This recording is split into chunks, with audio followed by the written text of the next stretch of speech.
Professor Vlastimil Havlík, thank you very much for joining our interview series. Let me start right away with the first question.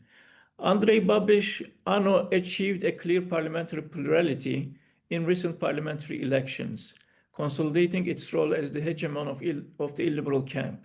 How do you interpret this outcome in light of your work on the rise of centrist populism and the persistence of cleavage structures in Czech politics? Does this election signify continuity or a critical juncture in party competition? Hello, thank you very much. Thank you very much for this first excellent question. Well, what is clear that, ANO, clearly won the election, as you mentioned. It was sort of landslide victory with more than 30% of votes. Actually, when it comes to number of votes, the best result since the in the history of Czech electoral politics. Well, you asked me to interpret it in the context of centrist populism. Now, I would say I'm not 100% sure whether the party is still centrist populist, but as it used to be when the party was established like 12, 13 years ago, when the party uses populism, anti-corruption narratives, anti-establishment argument, and at the same time, uses technocracy and the claim Babiš's competency to run the state as the solution, while avoiding clear ideological stances, actually saying, well, we are not on the left, we are not on the right. That is not important anymore. What is important is actually to get rid of with the current politicians. Over the time, also, I would say as a consequence of government participation of the party, as a consequence of immigration crisis, the party sort of had to take stances on many political issues. And now I would say, well, it still uses populism. It still uses technocracy there. Babiš is the key figure, still claiming that he's a skillful manager, he's able to run the state effectively. But the party is very much pragmatic. It follows public opinion, it has taken more or less clear stances on several issues, which makes the party some sort of combination of left-leaning political stances, I would say, like targeted social policies, for example, targeting pensioners, like protectionist policies in a way. And culturally, the party is, on, let's say, conservative right, or maybe even close to what we usually see on the radical right part of the spectrum. So, when I come back to your question about persistence of cleavage structures, I would say yes and no. I mean, the change in the let's say ideology or the political discourse of the party means that I think it reminds of what we saw in the Social Democratic Party like 10 or 15 years ago, when it was a major political party.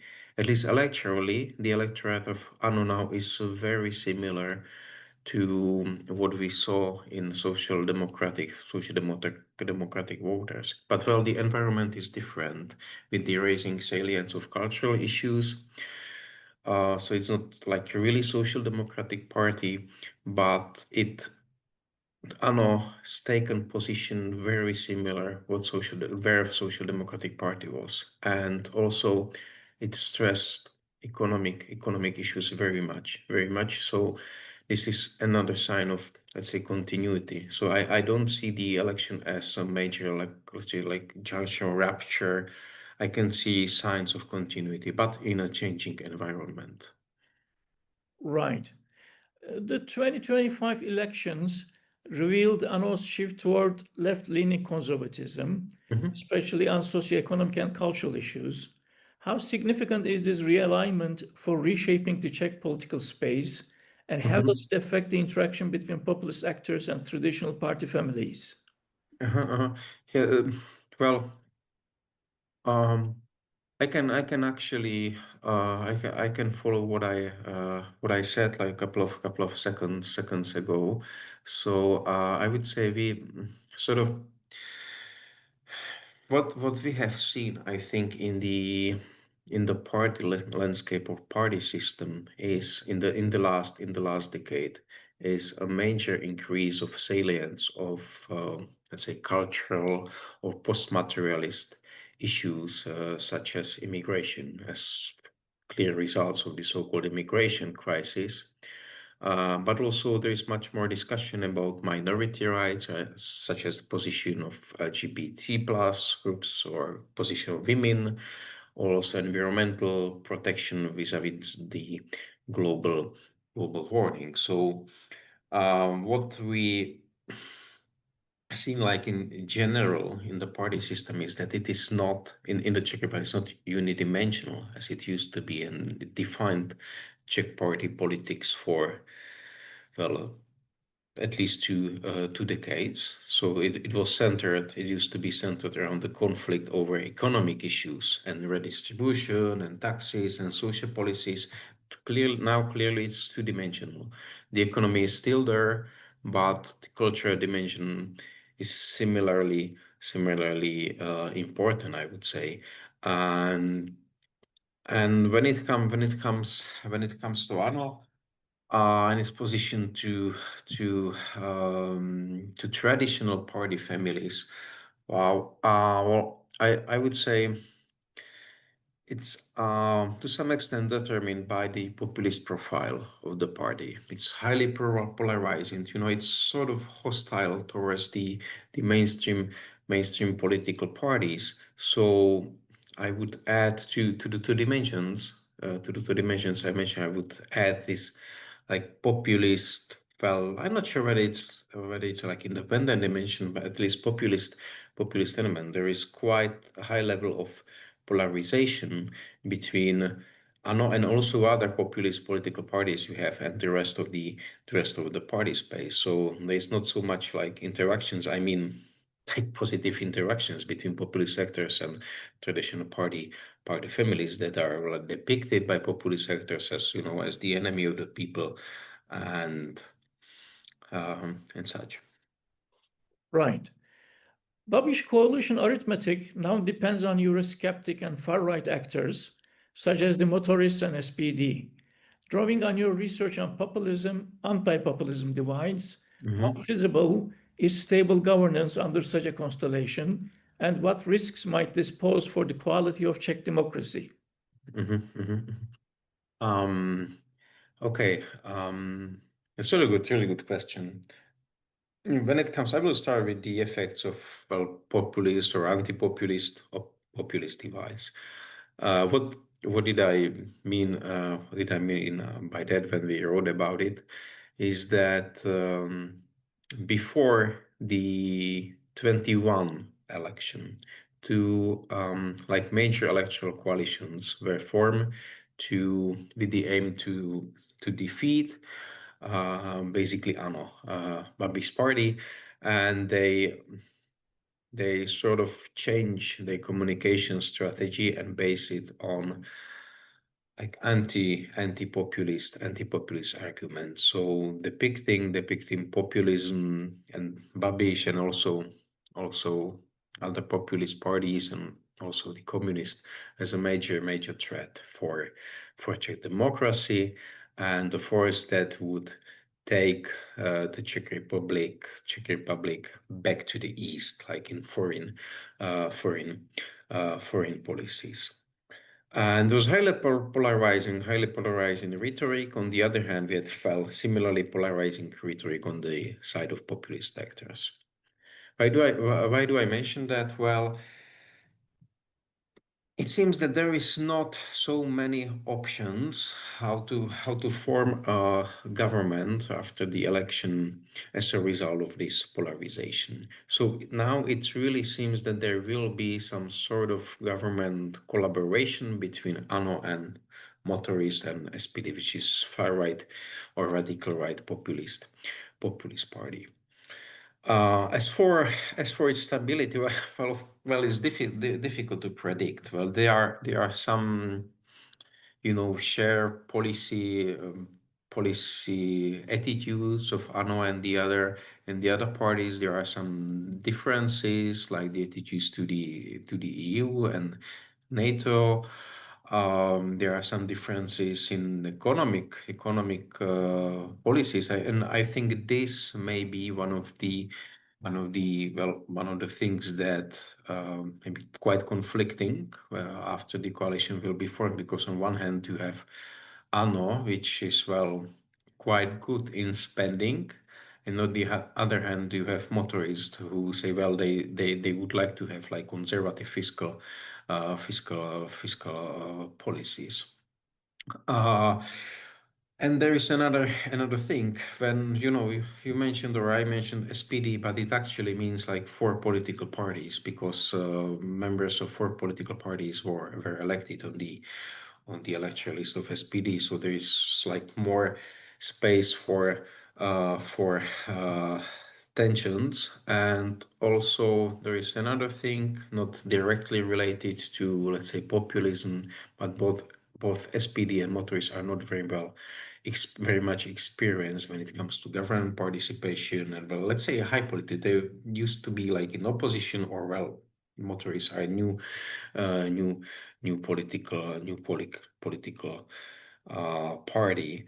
So that's difficult to say, I would say. But the thing is, there is not many other options which may like push the parties to keep the government and overcome some possible let's say conflicts and disagreements. When it comes to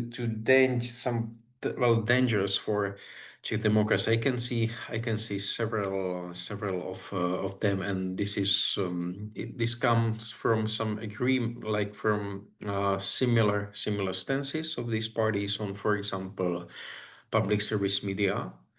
I think what we can see is some attempts to, let's say, limit the position of public service media, to limit its funding, or even to take over public service media. Also, what we have seen is very hostile rhetoric of the 3 parties aimed at NGOs. They call it political NGOs. It basically means more or less like liberal or left-leaning civil society organizations. So we can expect some limitation of state public funding for this organization. And, well, maybe I should have mentioned at the first place, there is Babiš, and Babiš is owner of a really big like businesses, and what it's basically his main motivation to go to politics is to profit from the state via some state subsidies.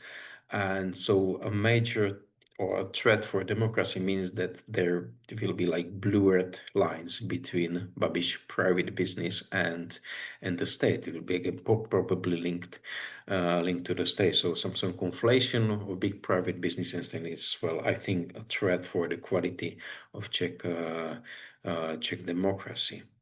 So I think that the government is not a good news for the quality of Czech democracy. Right.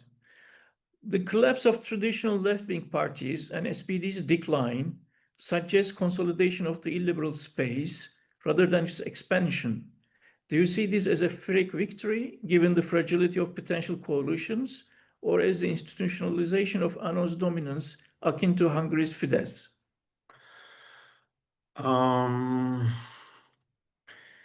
Well, I would call it more like maybe consolidation of illiberal space, although, well, it depends, because in a way the electoral support for illiberal or populist forces remained more or less the same compared to the last election. But there is one difference. In the last I mean in the 2021 election, some illiberal forces did not cross the electoral threshold, Now motorists were able to cross that, so we now have almost 50%, well, votes translated into parliamentary seats. I mean, 50% votes for illiberal parties. So in a way, we can see this expansion of illiberal space. At the same time, well, clearly aid some SPD voters. So we may say that, well, more voters went for, well, slightly more moderate version of illiberalism. If you compare ANO and SPD, well, ANO is more moderate. You asked me about, well, some sort of comparison between Fidesz and another difference is that ANO does not hold a majority in the Chamber of Deputies, so its position is weaker compared to Fidesz. On the other hand, its electoral support is higher. Well, it's a record support for ANO. Another difference lies in the institutional structure of the Czech political system. When, well, we also have upper chamber of the parliament where ANO is, well, far weaker, also because of the electoral system, and there it's very far from a majority of populist parties in the upper chamber. So the position of illiberal force is weaker compared to Hungary and Fidesz. Right. Your recent co-authored work on revolution or evolution shows remarkable persistence of socioeconomic and cultural cleavages despite electoral volatility. How do the 2025 results reflect the resilience or reconfiguration of these cleavages, and what new issue dimensions like climate policy, migration are becoming decisive for party competition? Thank you very much for mentioning the article we wrote with Lubomir Kopeček and Martin Verteši for Problems of Post-Communism. Well, we looked at party manifestos, and we actually see that the economist, well, still plays a significant, major role in the party competition, at least in party manifesto, even after the rise of populist political parties. I would say it's still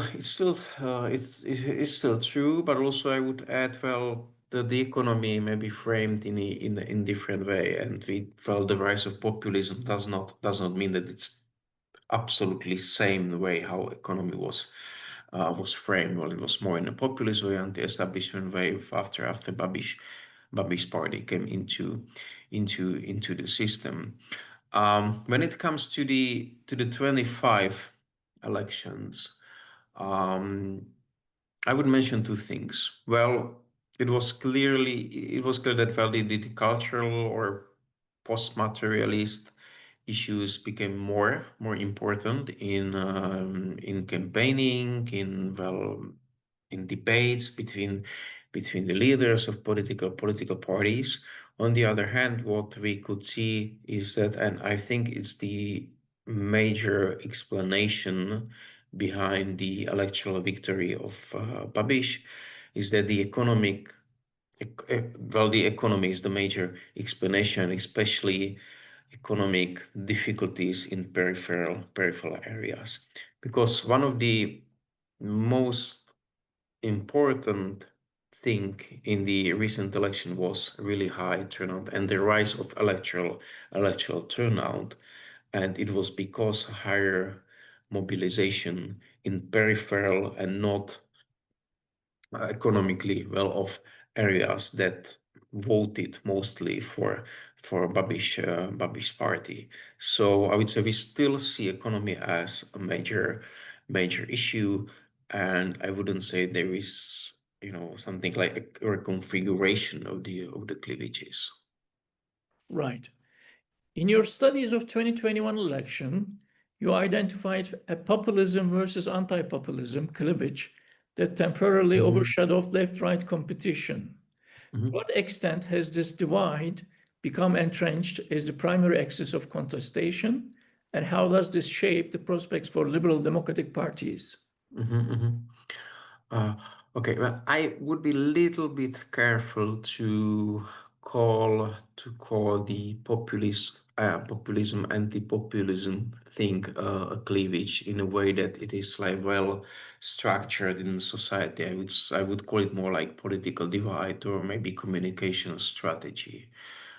Used by, well, on one hand, you have populist communication or populist actors, and on the other hand, the communication of, let's say, democratic or maybe pro-liberal democratic parties who use these anti-populist arguments, as I said, depicting ANO, SPD, and at that time in 21 election, the communists as a major threat for democracy, and as of now, and they sort of copied paste this strategy in the last election, maybe stressing more the claim that the populist parties in the Czech Republic are clearly pro-Russian forces, drawing Czechia back to the east.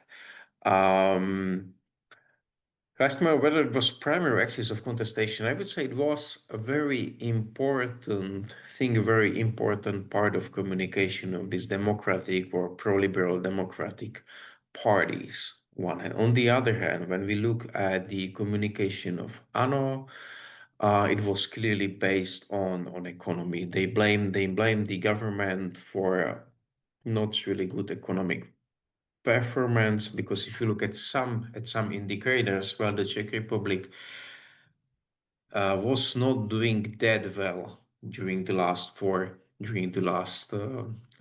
years. As for prospects for liberal democratic parties, I can see two important points here. Well, it was this anti-populist communication was very much like polarizing strategy, using emotional arguments, and depicting populist parties as like a really enemy, not a rival, but really enemy, and a threat for Czech democracy. So it limits the space for possible government collaboration across this divide. Not that ANO and Babiš is interested in that, but well, the possibilities are limited also because of this sort of communication. As for the future of this divide or communication, it's not very much clear, because after the election, there was very much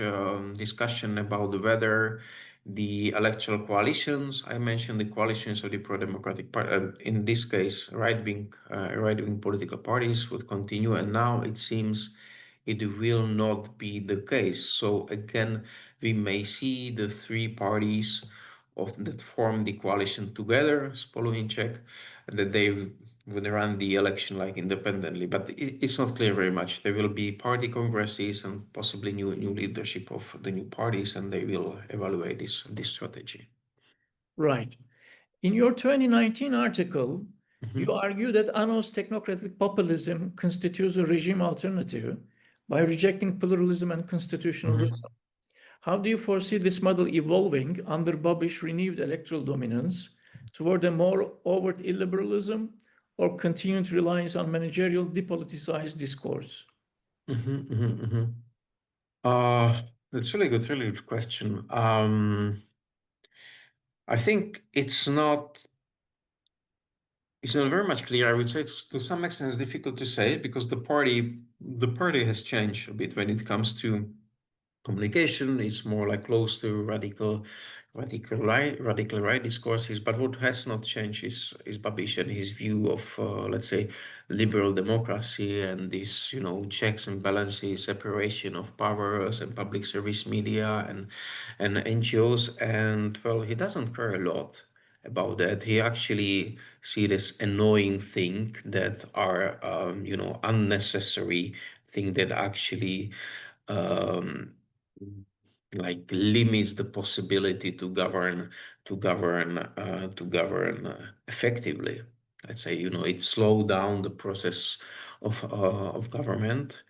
So I think he doesn't care a lot, and if the coalition is with the other, let's say, populist or radical parties is formed, there will be even more radical parties. So what we can expect is a number of attacks at, these liberal democratic institutions or institutions that guarantees the liberal part of democracy, like as I already mentioned, public service media, some NGOs.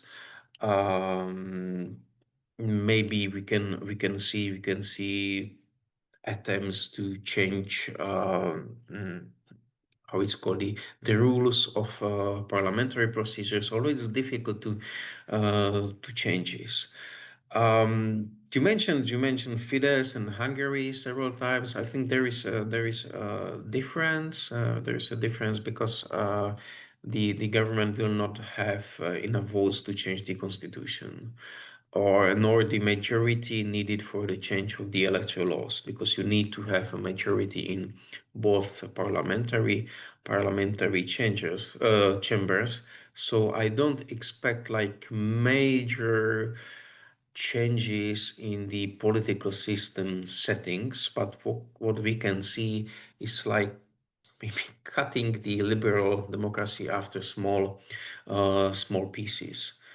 Not that there is like, a complex plan to do this, but as I said, none of the possibly future government parties cares a lot about liberal democracy, and the rhetoric what we have heard from them, including ANO, is close, for example, to Fidesz.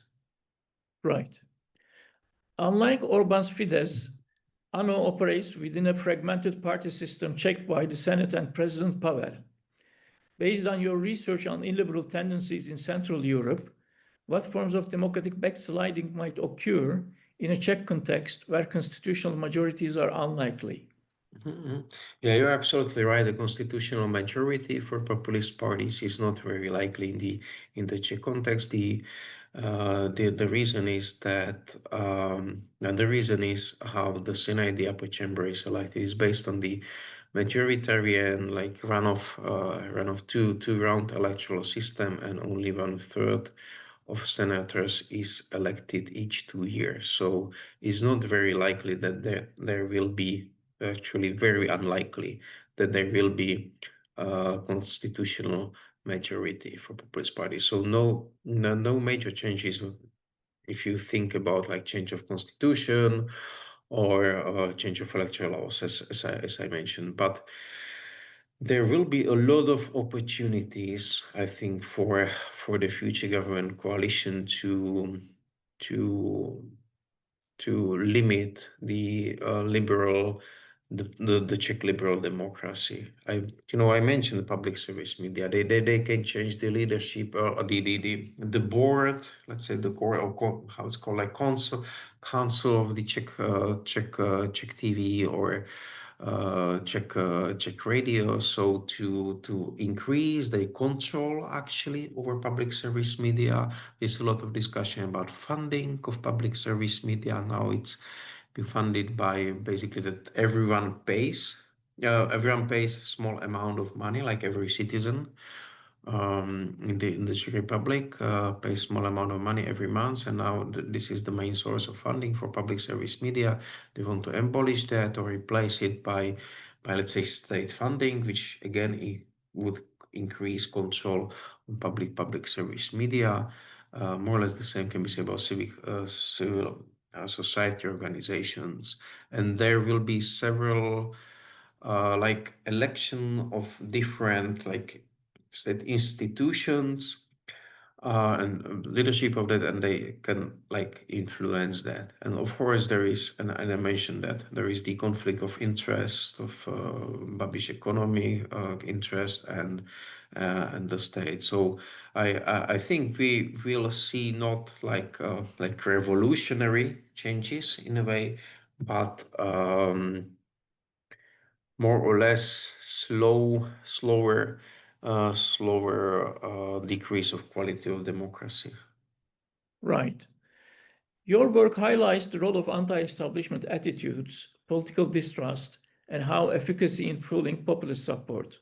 How might these underlying attitudes evolve under another Babiš government, and what implications does this have for the long-term resilience of liberal democratic institutions?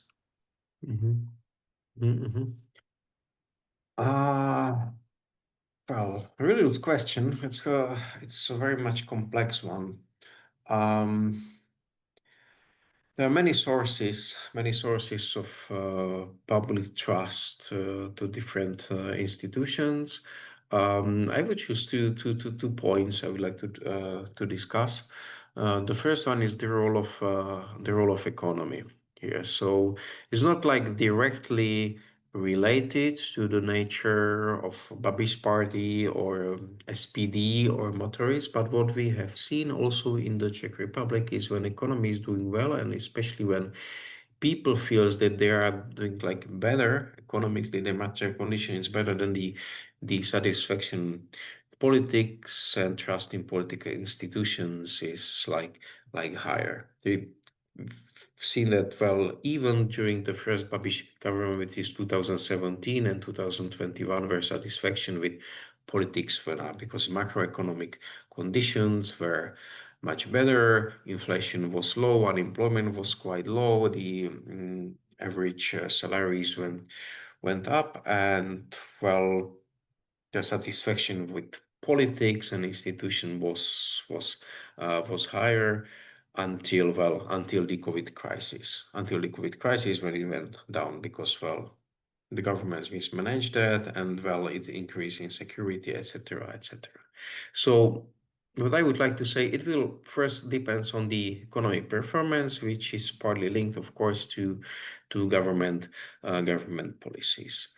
And well, as I said, the Babi's victory was fueled by increased turnout in peripheries, where people well suffered from actually worsening economic conditions, relative economic conditions. So if I were on Babi's place, I would invest in these regions to increase, well, of course, the personal annual, but I think it would also, well, as a side effect, increase satisfaction with politics and political institutions. On the other hand, the second point is that what we also know from, political science research, political sociology research is that like elite queues actually works, and what we will hear during the next couple of years are attacks on liberal democracy, attacks on these checks and balances, separation of powers. So it can feed people, especially voters of populist parties, with some cues, and actually, despite possibly increased satisfaction with politics, it can go hand in hand with lower satisfaction or trust in liberal democratic institutions because of these cues. These are the 2 points which seems to me, well, it may be important when it comes to Babi's government and satisfaction with politics and Right. institutions. Right. Arnold's leadership of the Patriots for Europe group and his Mhm. stance on EU climate policy reflect an Eurosceptic axis. In light of your research on populism and Europeanization, how should we understand this development? Is Arnold's Euroscepticism primarily strategic, targeting specific policies, or part of a deeper ideological realignment, particularly compared to SPD's Czech discourse? Oh, it's definitely strategy. It's definitely pragmatic. It's a very pragmatic things. When Anno has tried to, let's say, catch as many voters as possible. Of course, I mean, like, I mean, the notion of catch-all party. They use it in a distorted way, but they actually use it. They want to be a catch-all party. So to increase the electoral support. And when you look at the public opinion, like, I mean, European Union related public opinion in the Czech Republic, you can see quite a lot of skepticism there. Even quite a lot of people, are not so much like satisfied with membership. The general trust in the EU is not very high. For decades there is a skeptical view on joining the Eurozone. Well, Anno just adapted discourse that is close to more or less like majority of population. It's interesting because when the party was established, it was, let's say, even pro-European party, and even quite positive about the euro. I mean, about the Eurozone. Now it's soft version of Euroscepticism, using populist anti-elite discourse, for example, criticizing von der Leyen and Brussels elites, and criticizes, as you said, some selected EU policies, specific like migration, because and also that migration became a salient issue, and then and in a sense that most of the population hold negative attitudes towards immigration, so they're also like anti-immigration. The same can be said about the Green Deal. So they try to be close to, let's say, median voter position in these issues. So it's a very pragmatic thing. Right. And lastly, Professor Havlík, when viewed comparatively, how does the Czech populist trajectory under Babiš resemble or diverge from developments in Hungary, Poland, and Slovakia? Are we witnessing a distinct Czech model of illiberal populism? Czech model of illiberal populism. I don't question in what sense. I would say compared to Fidesz, compared to Law and Justice, compared to Smer, we can see some discursive differences. In a way, I would say that Ano is in a way like more moderate, not so clearly pro-Russian compared to Fico. The discourse of Fico, for example, or Orban is very different from Babiš. He's quite let's say careful when it comes to commenting on the invasion of Russia in Ukraine.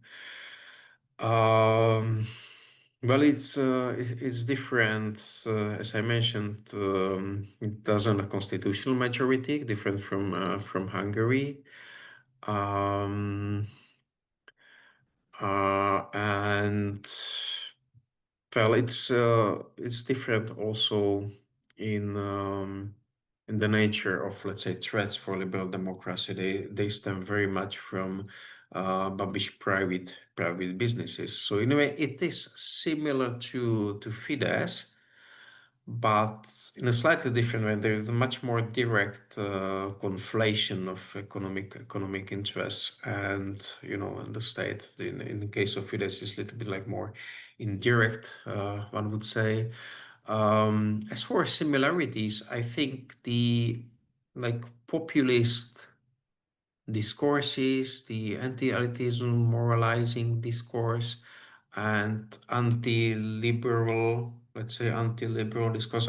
In a way, they are similar, and all of the populist parties in this case really don't like the checks and balances, separation of powers. So let's say the things that limits their power. So I don't know. It's difficult to say. Difficult whether it's a Czech model. I don't really like to take one case and generalize that. But well, there are similarities and there are some differences, I would say. Professor Vlastimil Havlík, thank you very much for your time. It's very much appreciated. Thank you very much.